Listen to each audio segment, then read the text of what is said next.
Hi everyone, my self Mahesh Chandra. और हम यहाँ पे कवर करने वाले हैं मॉनेटरी पॉलिसी क्या होता है, जो कि बैंकिंग से टॉपिक है, जिसमें हम कवर करेंगे कि क्वालिटेटिव इंस्ट्रूमेंट क्या होते हैं, इसके क्वांटिटेटिव इंस्ट्रूमेंट क्या होते हैं। तो चलिए स्टार्ट करते हैं। और हम आपको बता दें कि जैसे कि बिजनेस जो है, बैंकिंग एंड फाइनेंशियल इंस्टीट्यूट जो यूनिट है, वो यूजीसी नेट कॉमर्स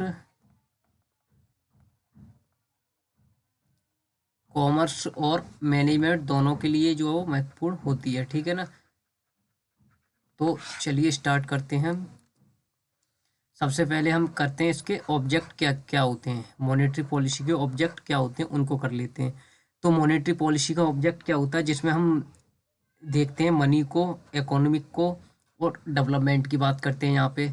और इसका मेन एम क्या होता है, monetary policy is macro economic stability by maintaining price stability and adequate flow of credit to productive sector of economy. कहने का मतलब क्या हो गया इसका, कि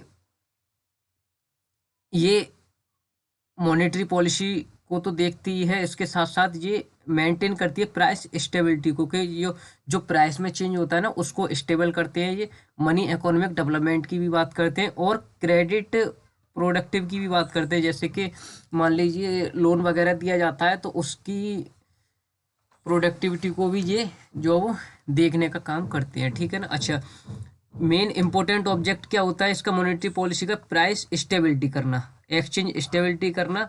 यानी कि मेन एम हो गया इसका प्राइस स्टेबिलिटी, यानी कि प्राइस में जो चेंज हो रहा है, प्राइस एक तरीके से प्राइस को स्टेबल रखना। इसको क्या है, इनका काम होता है प्राइस को स्टेबल रखना होता है। इसमें जो चेंज आ रहा है उसको कैसे हम जो वो उसमें उसकी कमियों को दूर कर सकते हैं, ये काम इसका होता है। ठीक है ना। अच्छा, मॉनेटरी पॉलिसी को हम क्या बोलते हैं, क्रेडिट पॉलिसी भी बोलते हैं। मॉनेटरी पॉलिसी का दूसरा नाम क्या हो गया, क्रेडिट पॉलिसी। याद रखना, is the policy which is purely manage by our central bank of India. कौन इसको कंट्रोल करता है, जो मैनेज करने का काम होता है, मॉनेटरी पॉलिसी को मेजर करने का काम किसका होता है, सेंट्रल बैंक ऑफ इंडिया, जिसको हम बोलते हैं आरबीआई, जिसको हम बोलते हैं बैंकों का बैंक। ठीक है ना। ये इसको कंट्रोल करने का काम करता है।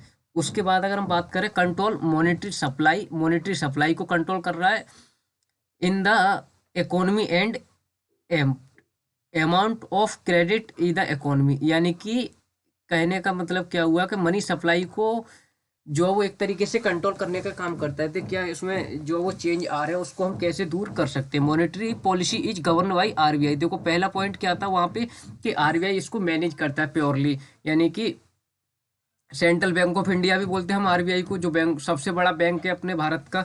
तो इसलिए जो है वो ये गवर्न करता है इसको। Monetary policy through both monetary and non monetary. Monetary और नॉन मॉनेटरी का मतलब क्या हो गया, जैसे कि पैसे से रिलेटेड बात तो होगी होगी, यानी कि पैसे से रिलेटेड वो बात तो होगी होगी, उसके साथ साथ जो इसके क्वालिटेटिव टर्म जो होती हैं एक तरीके से, उस पर भी जो है वो ये ध्यान देता है। ठीक है ना।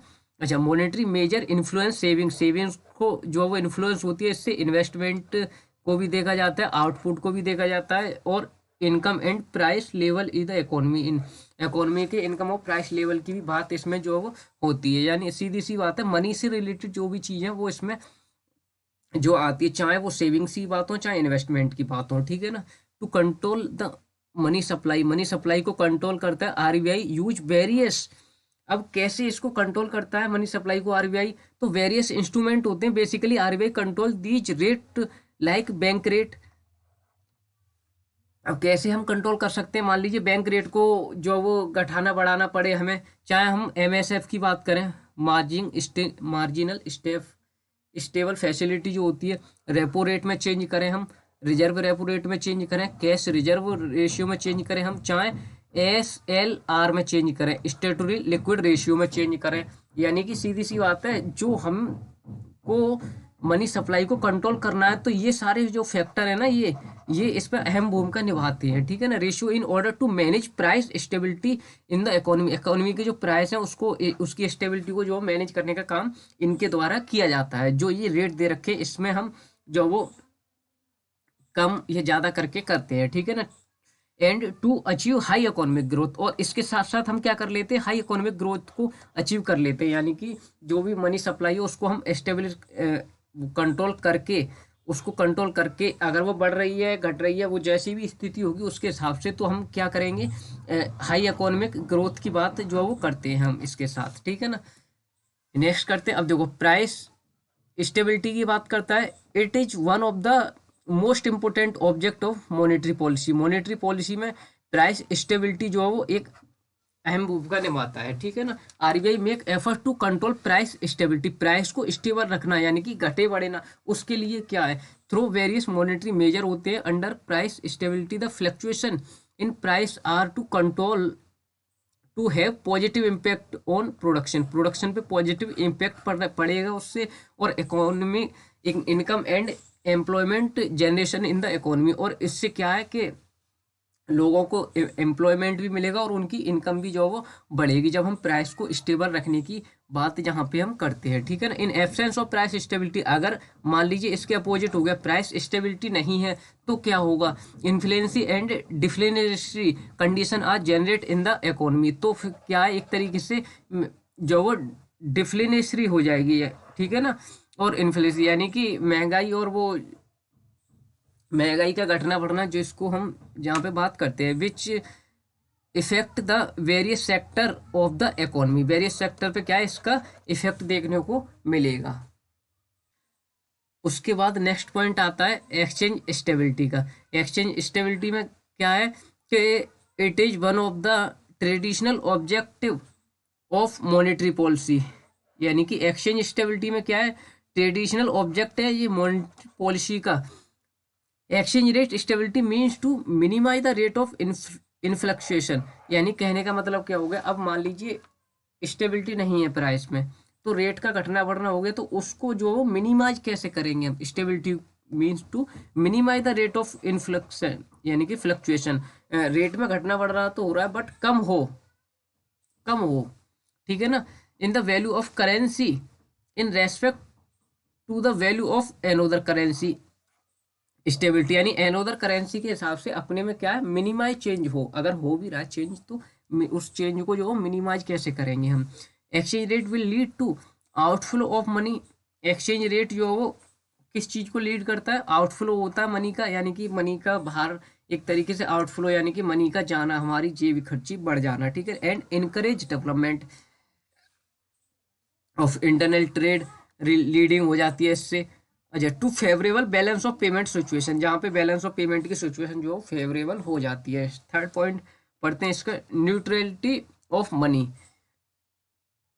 न्यूट्रलिटी ऑफ मनी मीन्स, इसका मतलब क्या होता है, न्यूट्रलिटी ऑफ मनी का मतलब क्या होता है कि the impact of charge in the quantity of money on various element, जो चार्ज करते हैं ये क्वांटिटी को, क्वांटिटी ऑफ मनी को वेरियस एलिमेंट पे, जैसे कि लाइक प्राइस पे चार्ज करना, इनकम पे, एम्प्लॉयमेंट है एज कांस्टेंट, ये चीज़ क्या है, कांस्टेंट होनी चाहिए, एक तरीके से न्यूट्रल होनी चाहिए, यानी कि इसमें कोई चेंज ना होना चाहिए, इस चीज़ की बात यहाँ पे की जाती है। न्यूट्रलिटी का मतलब एक तरीके से दोनों चीज़ें, दो चीज़ें जब समान रहें, यानी कि ना बढ़ना हो उसमें ना घटे, ठीक है ना। Neutrality of the money does not mean the supply of money is perfectly inelastic और fix, but is mean to control the effectiveness of money.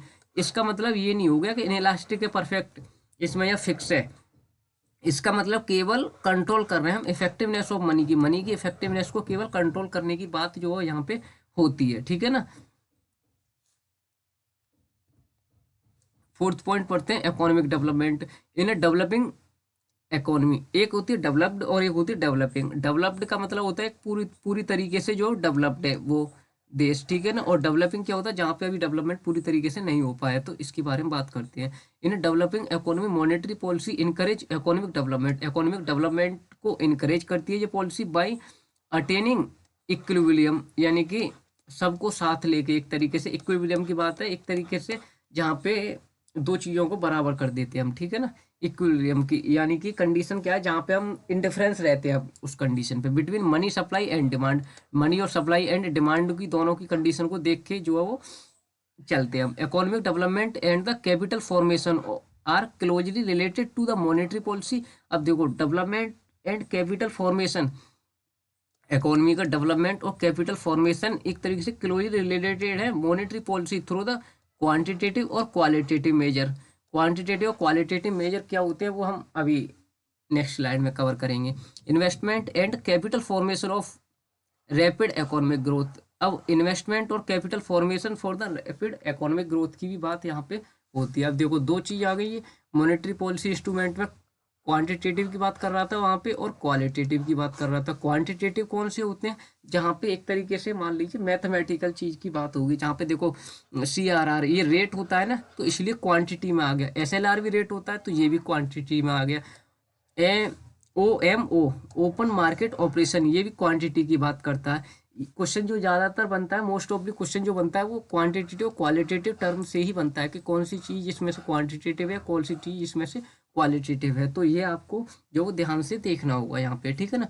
Rate की बात करें तो देखो रेट साफ साफ दे रखा है, तो क्वांटिटी की बात करें रेपो रिजर्व रेपो रेट होता है, बैंक रेट होता है, MSF मार्जिन स्टैंडिंग फैसिलिटी और LF होता है, ठीक है ना। अच्छा क्वालिटी की बात करें तो देखो मार्जिन हो गई, LTV हो गया, कंज्यूमर क्रेडिट कंट्रोल हो गया, डाउन कंट्रोल या डाउन पेमेंट रेशनिंग हो गया, मोरल सुशासन हो गया और डायरेक्ट एक्शन हो गया। ये चीज़ जो है वो क्वालिटी में आएगी। नेक्स्ट स्लाइड करते हैं क्वांटिटेटिव मेथड। क्वालिटेटिव मेथड क्या होते हैं ये देख लेते हैं। अच्छा बात यहाँ पे ध्यान रखने की है कि क्वांटिटेटिव को हम जनरल मेथड भी बोलते हैं, ठीक है ना। अच्छा क्वालिटी में कौन सा आएगा, फिक्स मार्जिन रिक्वायरमेंट होगी, कंज्यूमर क्रेडिट रेगुलेशन की बात होगी, क्रेडिट रेशनिंग की, मोरल सुशासन है, कंट्रोल थ्रू डायरेक्टिव और डायरेक्ट एक्शन भी हो गया, ठीक है ना। अच्छा बात करें क्वांटिटी की तो इसमें बैंक रेट हो गया, ओपन मार्केट ऑपरेशन हो गया, OMO जो लिखा हुआ था ना वहाँ पे वो चीज़ है जी। अच्छा कैश रिजर्व रेशियो की बात होगी जिसको हम CRR बोलते हैं। उसके बाद SLR हो गया, स्टेटरी लिक्विड रेशियो, LAF हो गया, लिक्विडिटी एडजस्टमेंट फैसिलिटी हो गया, LAF हो गया, ठीक है ना। उसके बाद मार्जिनल स्टैंडिंग फैसिलिटी हो गया, MSF हो गया। तो यहाँ पे हमने इन चीज़ों को देखना होता है यहाँ पे, ठीक है ना। हमने क्या किया अभी मॉनेटरी पॉलिसी को कवर कर लिया हमने, मॉनेटरी पॉलिसी, ठीक है ना। इसके बाद हम कवर करेंगे मॉनेटरी पॉलिसी तो हो गया। अब इसके बाद हमारा लेक्चर होगा फिस्कल पॉलिसी पे। फिस्कल पॉलिसी पे लेक्चर होगा, उसी लेक्चर में हम जो है वो इसके रेट को भी कवर कर लेंगे, जो बैंक रेट क्या होता है और CRR क्या होता है, SLR क्या होता है, इन चीज़ों को जो है वो नेक्स्ट लेक्चर में हम लेके आएंगे, जहाँ पे हम फिस्कल पॉलिसी को कवर करेंगे, ठीक है। अभी हमने मॉनेटरी पॉलिसी की, मॉनेटरी पॉलिसी ऑल ओवर किससे रिलेटेड थी, प्राइस स्टेबिलिटी से रिलेटेड थी, और ये एक तरीके से प्राइस से रिलेटेड, जिसको कौन कंट्रोल कर रहा था, RBI कंट्रोल करता है, जिसको हम बोलते हैं रिजर्व बैंक ऑफ इंडिया, ठीक है ना, वह कंट्रोल करता है इसको। तो ये लेक्चर हमारा यहीं समाप्त होता है। लेक्चर अच्छा लगा आपको तो लाइक कीजिए, चैनल को सब्सक्राइब कीजिए, ज़्यादा से ज़्यादा लोगों तक इसको शेयर कीजिए। Thank you so much.